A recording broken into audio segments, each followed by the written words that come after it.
And with that, I would like to welcome our second guest, which is Seongsu Park. And I hope I pronounced this one right.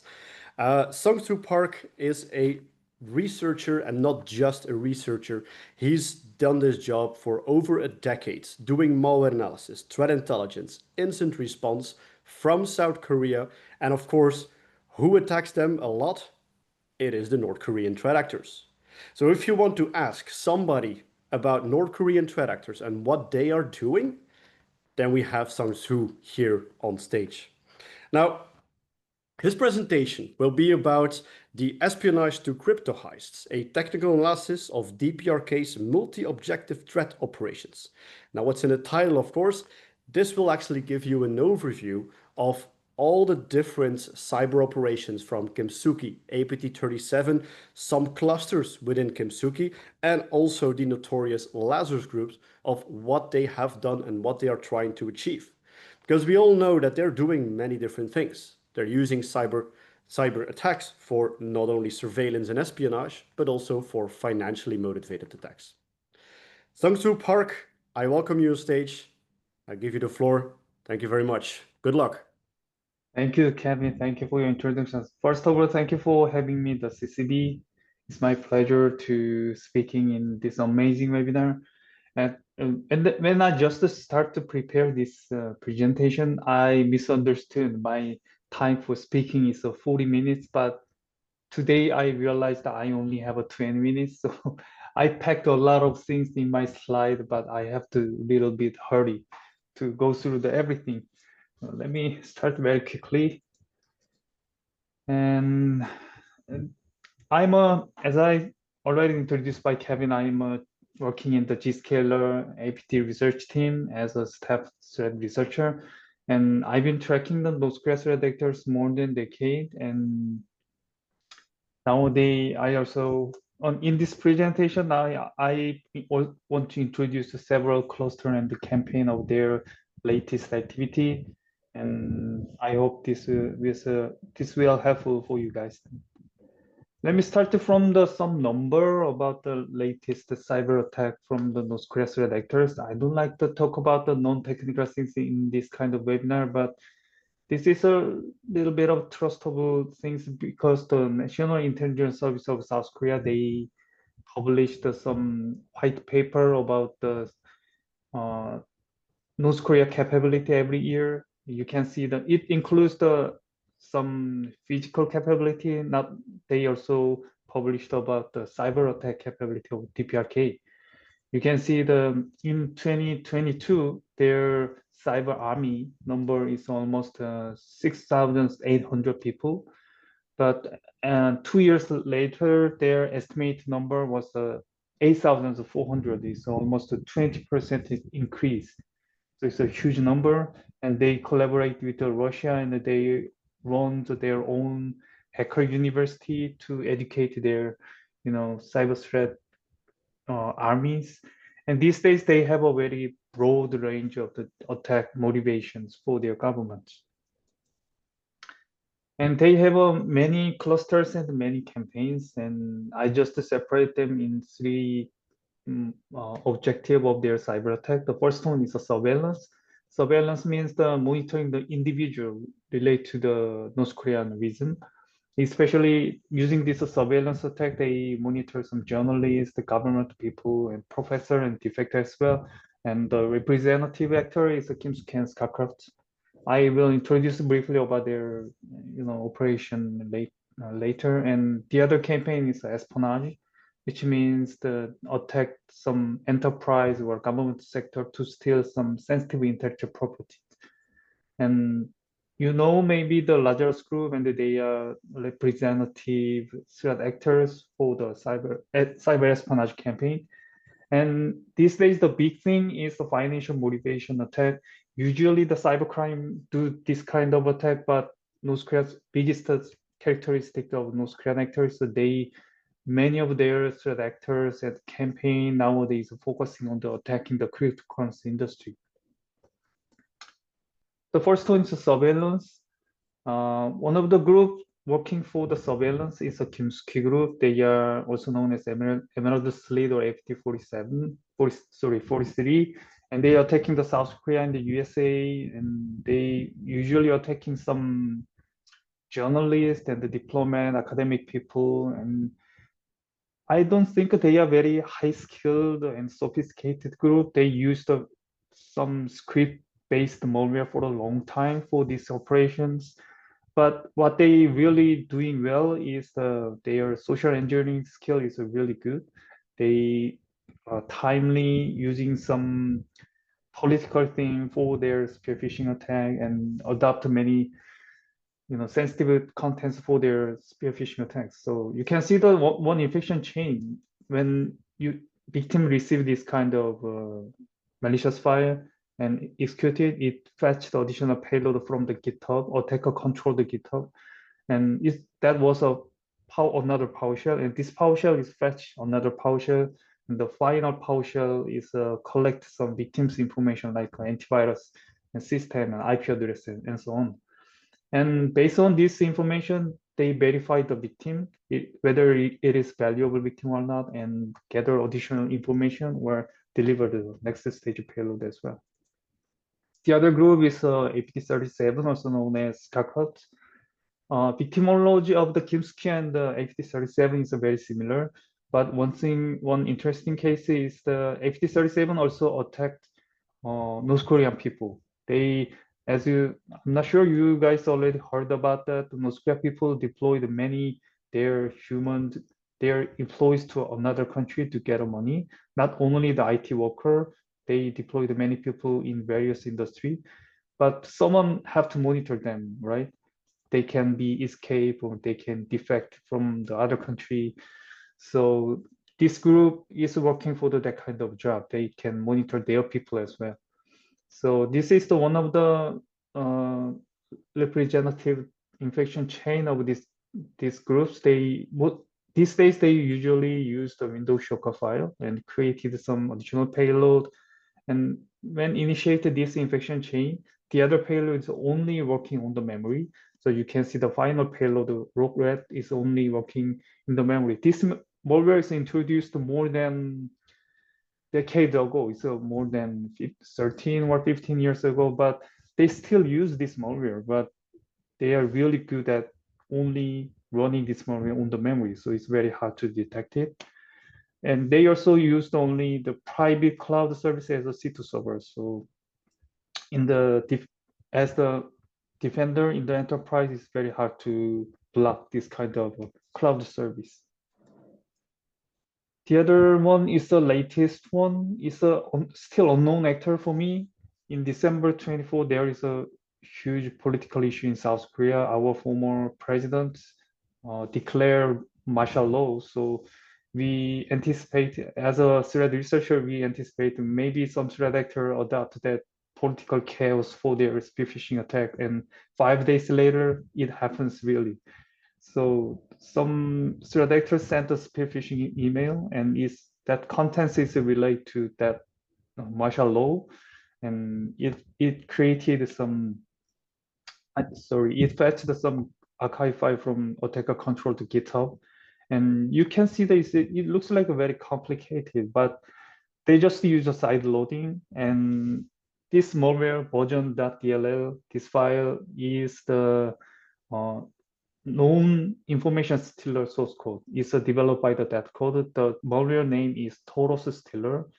It was introduced in the black market in 2022. It's a relatively new one, but it's not widely used info stealer malware. But all of a sudden, this threat actor used that source code and just using the download the functionality of that info stealer.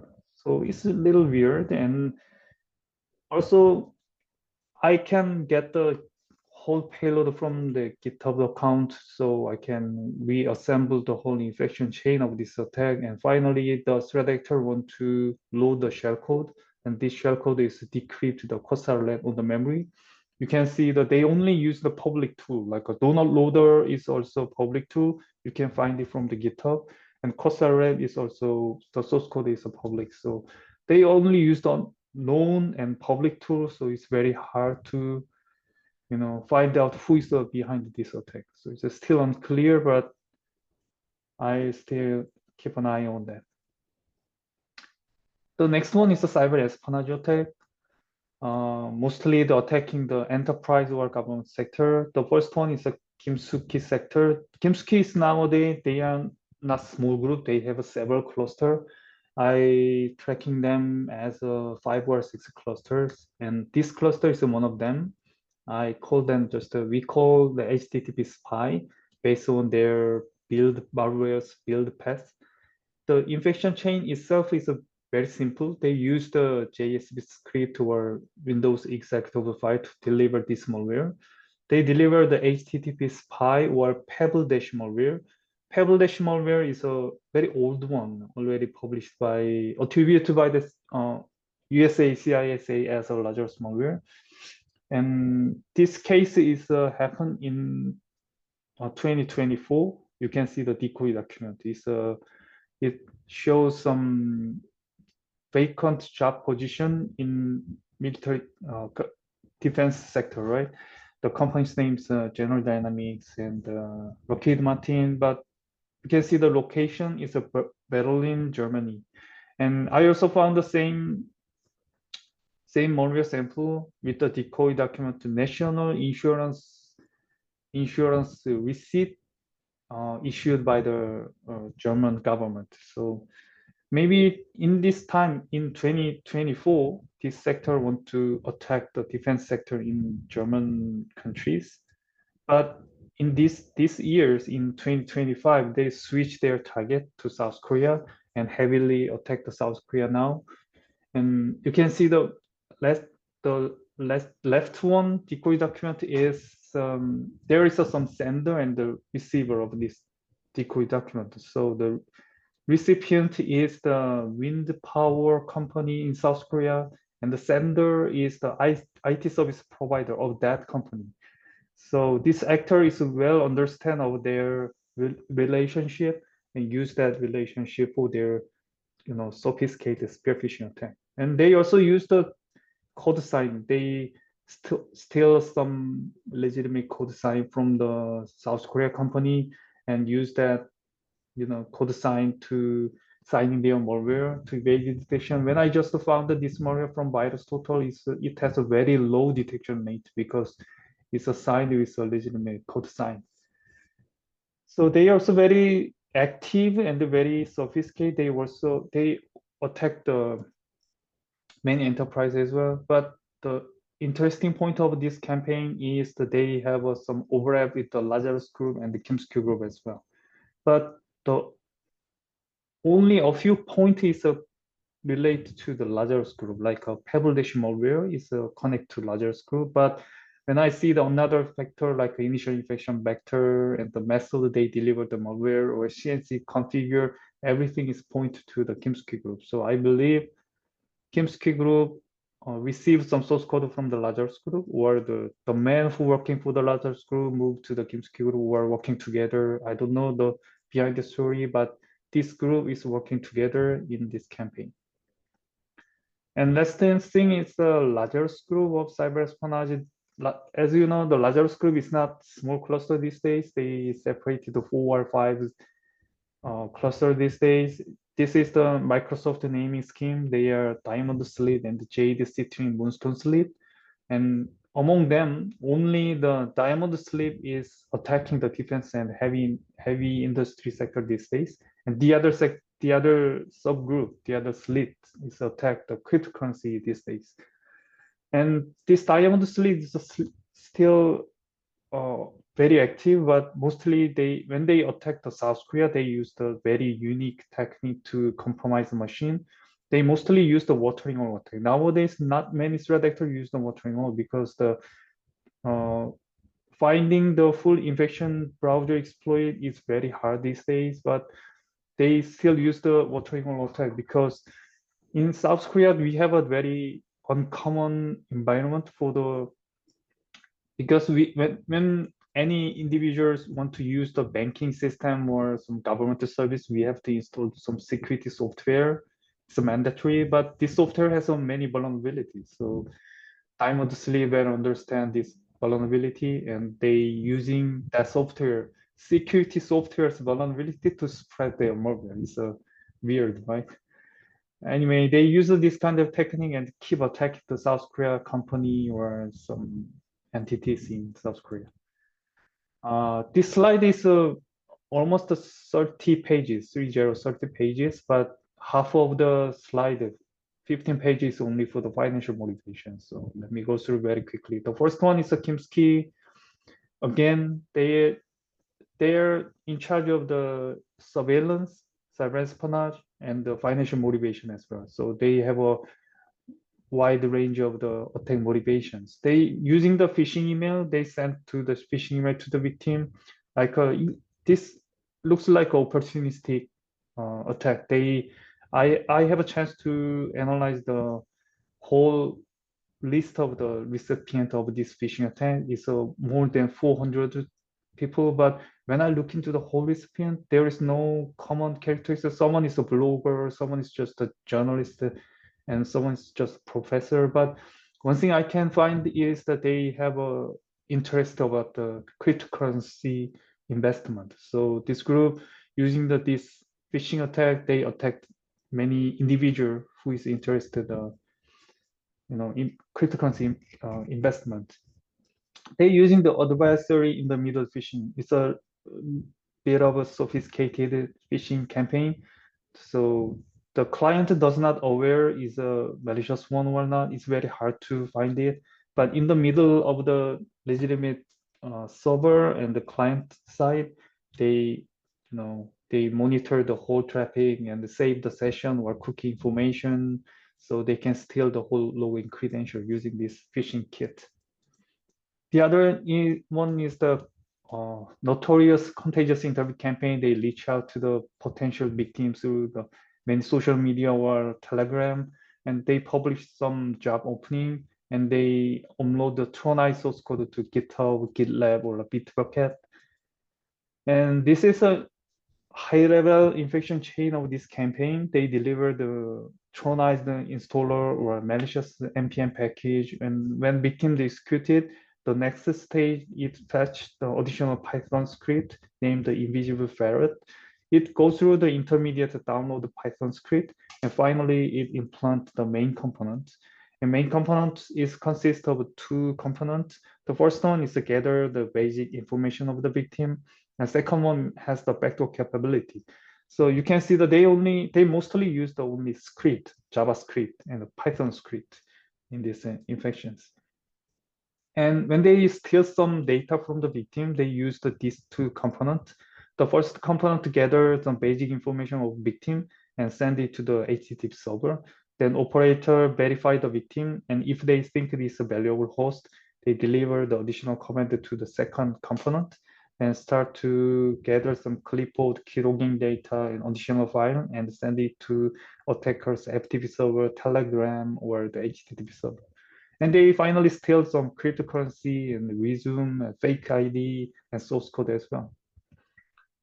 And another campaign is Wagemo. It's not a hacking styled campaign, but these days is very big. As you know, they want to get a job in Western country, in USA and the Europe region as well. They are very active these days. You can see the many indictment from the USA. You can see the many news from the here and there. And they prepare the whole interview process like this. They make a fake persona and the target hunting using some job hunting platform and get an interview and transfer the money. And this is the very, very viral social media things I found recently and previously. And the interview, the left image, the CEO of the cryptocurrency company is a suspicious with someone someone could be used as some deepfake. So he asked the place his head in front of the face, but he denied and left the room. Maybe he was the DPRK IT worker. And the right one, you can see the TikTok message. This woman is operate a laptop farm of DPRK IT workers. So the FBI found her, and she was sentenced to 9 years in jail. So is a very active these days, and they prepare this kind of fake ID. You can see the left one is a legitimate driver license from the USA people, but they changed the photo and use that fake ID. And they also prepared a LinkedIn profile, GitHub to promote their skills, and they made their own promotion website. So they are very active, and sometimes their English was a broken English, but these days maybe the using the generative AI and English is really good. And they also enhance their photo profile image to appears more Western style, or some looks more professional using the generative AI. And when they working for the Western company, they work like this. They threat actor located in another country, and they using the VPS or Astral VPN, and they connect to the laptop farm located in USA, and they install the RMM tools like a Lost Desk, and they also install KVM driver because the operator have to use the one or two keyboard or mouse, and they have to switch from this laptop to another laptop. So this is the good indicator you can find some suspicious remote work of your company. This is the whole ecosystem of two campaign. Through the contagious interview campaign, they steal the cryptocurrency, where they steal the resume ID and source code as well. And using that kind of data, they get a job from the Western company and then send the money for their government. The last campaign but not least is a FakeClick. It's also very active campaign, and it's a very similar one, but the infection vector contains the social engineering technique combined with the click fix technique. The fake hiring web page, you can see that there are several stages. This multiple verification stages to verify the victim, and finally they face some technical error and receive some command to fix this problem. And this is the whole infection chain. It's a high-level infection chain, but the important thing is that they target the whole platforms like Windows, Mac, and Linux as well. So if you're using the Mac and Linux, you can infect as well. But the final payload is a Go language-based backdoor. They deliver the standalone Go executable. So in any system, they can run their Go language backdoor as well. And lately, the Windows final stage payload switch to the Go language to Python. So they can only use you can see this stream, there's only script like a Visual Basic script, the JavaScript, and batch file, Go language, Python, all of the script, because their background skill is different to other threat actors. They are very good kind of web application engineers. So they have a different skill set. So they only rely on this kind of script. And C2 application is really interesting for me. I never seen this kind of C2 configuration before, but they configure this C2 using the Node.js, and they made a kind of API, and they also managed some blacklist using the remote MongoDB. And each stage of the verification interview process, they store the whole process to the log file, and they also send the email to each operators. Then each operator, if this operator receive the email, they can deliver some additional command to the victim, or doing some additional job to steal something. So it looks like traditionally those kinds of redactors just using the formal internet, formal web server like Apache or IIS, and upload their script on that. But this is the kind of web applications. These days they're using this kind of technique to configure these servers. This is a summary. I go through so many campaigns and threat actors, but you can see that they working for the surveillance. This group is working for surveillance. Another group is espionage. Another group is financial profit. But most of them is working for the financial profit as well. But several years ago, just 3 or 5 years ago, their motivation is different. For example, the Moonstone Sleep sometimes attack the cyber espionage. They attack the defense sector, but they switch to financial profit depending on their government's needs. So it could be very, flexible, but their biggest motivation is this surveillance, cyber espionage, and financial profit. And as you can see that they are very persistent and highly sophisticated these days. They are never slow down. And when we just do the hit and run style defense, we always fail. So it's very important to understand the full context of this attack. And the reason that I can keep tracking this kind of activity is the working together to other industry. For example, I working very closely with the Korean government sector. I working very closely with the Korean CERT, our national police and national intelligence service as well. So each sector has a different strength, so we have to cooperate together to understand about this kind of threat actors.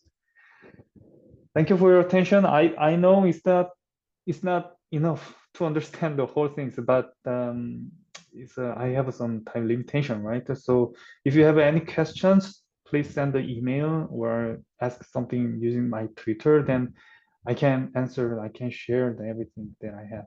So thank you for your attention. Thank you very much, Seongsu. It was a Thank you. very interesting presentation. One of the first times that I see all of them combined and all of those little clusters that are under Kimsuky and Lazarus and Lakima, everything together. Really, really interesting overview. Thanks for that. One thing that was definitely interesting was the campaign where they tried to inject themselves as workers into companies, which of course is a threat on its own. There was actually an article yesterday in one of our newspapers here in Belgium that apparently a Belgian company also got this kind of threat and got like 400 or something applications through a VPN towards them, probably coming from North Korea. So yeah, definitely an upcoming threat and something to check out. That's true. All right, so we have a question here. For the other questions, we'll have to do it offline, Seongsu. So the first question that I have here for you is, it is possible that this North Korean individual may be compelled to carry out these attacks due to their employment by the North Korean government. I am seeking clarification on the following. Given that you and I work for our respective governments, could we be tasked with conducting cyber attacks or espionage against another country? If so, would it be possible to refute such an assignment? That was the most upvoted question. So sorry, the question is so long, so I It can is a just very the long question. I'll just have the last part. part. Last part is If it means that they can deny their assignment. Which one? I cannot see the questions in Q&A. So if you and whatever would work in respective governments, could you be tasked with conducting cyber attacks or espionage against another country? And if so, would it be possible to refute such an assignment? What are your thoughts on that one? Refuse the assignment from the government in DPRK as a DPRK threat actors? And I don't think so, because they have some, as I heard about the IT worker campaign, they also allocated each money for each people, and it's for one person it's a 10K US dollar in per month, and they have to meet their quota in every month, and sometimes they push them and there's some penalty or some bonus or something. So they working like not like employees. They working like surveillance. They're survival of themselves and their government as well. So I don't think so. They can refuse or something. No. Probably not. All right. Yeah. Thank you very much. As I said, for the rest, you can see the other questions in there. Thank you again for the very interesting presentation. I really loved how these things all come together and how you brought it into one big overview.